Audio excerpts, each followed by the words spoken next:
Hello friends, welcome to lesson 2 of our Herbal Actions mini course. This is Alterative. Lesson 1 is available on my page. Let's start with what is an alterative.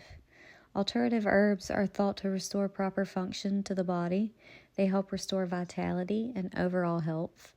They're actually one of the most misunderstood herbal actions, and honestly, their pharmacological actions aren't really well understood. Scientists aren't entirely sure how they work.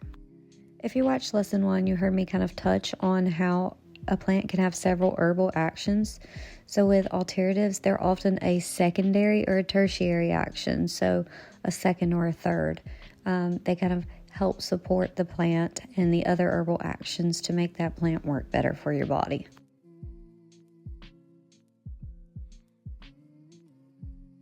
Alteratives are sometimes referred to as blood and lymph cleansers and tonics. Their main action appears to be supporting the body's natural ability to detox and cleanse itself.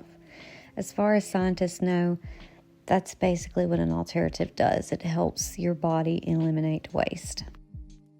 A good quote to kind of remember what an alterative does: it alters the body's processes of metabolism so that tissues can best deal with a range of functions from nutrition to elimination. So do you remember when we talked about with adaptogens how there were many types of external and internal stressors, and some of those were like environmental toxins? Okay, those can build up in your body, and alternatives can support adaptogens to help your body eliminate those things, to detox your body of pesticides, chemicals, environmental toxins, and even natural waste products that are associated with metabolism, things that you just break down naturally by yourself. So things like this kind of give you a good example of how an alterative can be a secondary action for an adaptogen. So adaptogens help eliminate these stressors, and alteratives are the part that helps flush that out of your body. Okay, so here is a comprehensive list of systems that the alternatives seem to help.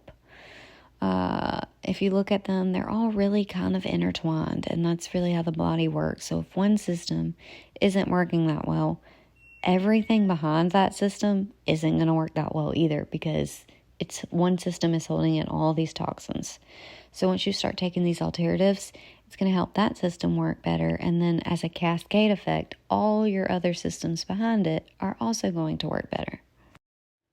And then depending on which system it is that you have that's not working that well, your symptoms are going to be entirely different. Just think about it. If you've got build-up in your respiratory system, okay, you might have a hacking cough that just won't go away.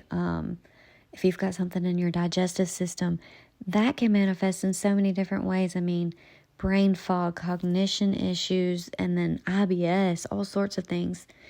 So we'll touch on this later. But you can see how alternatives are pretty much going to be the answer for a lot of things, fam.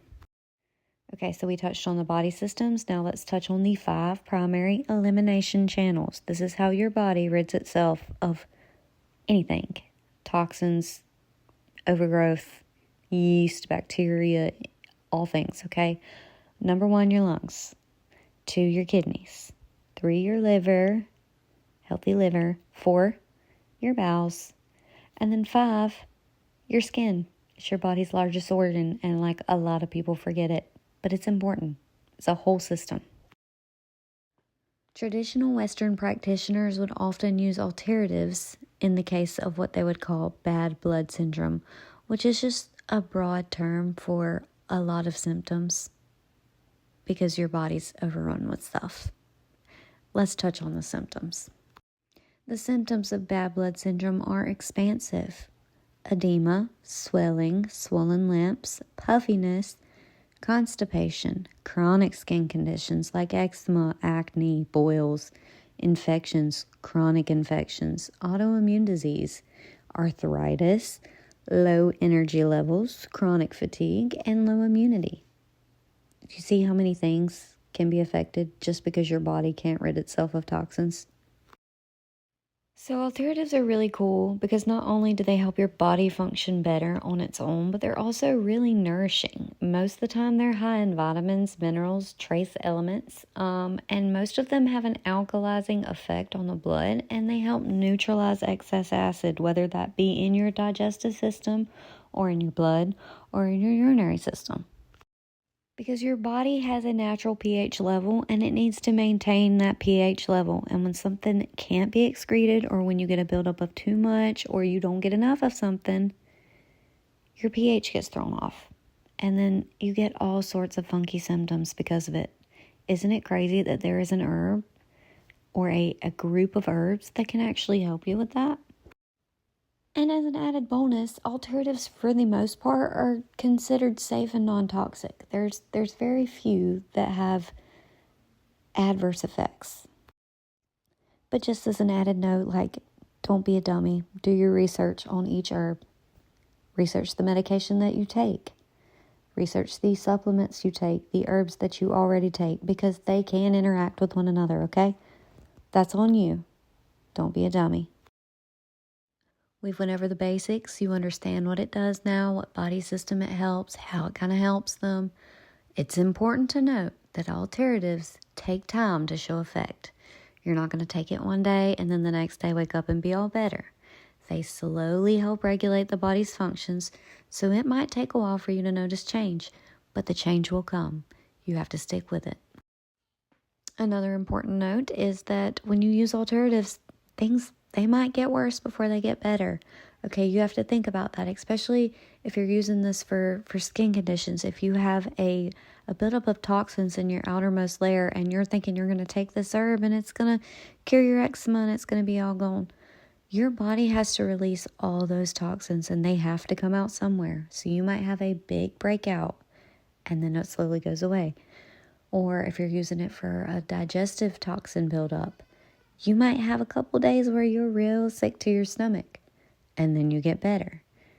The severity of your side effects is all determined on how bad your toxin load is. It depends on how many toxins your body has to flush out. So just keep that in mind when you start this. Now let's talk about some alternative herbs. This beauty here is burdock.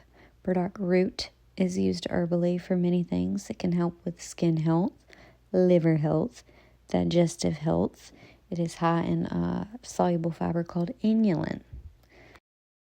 This beautiful ray of sunshine here is calendula, and I know you've probably heard of it because herbalists love it.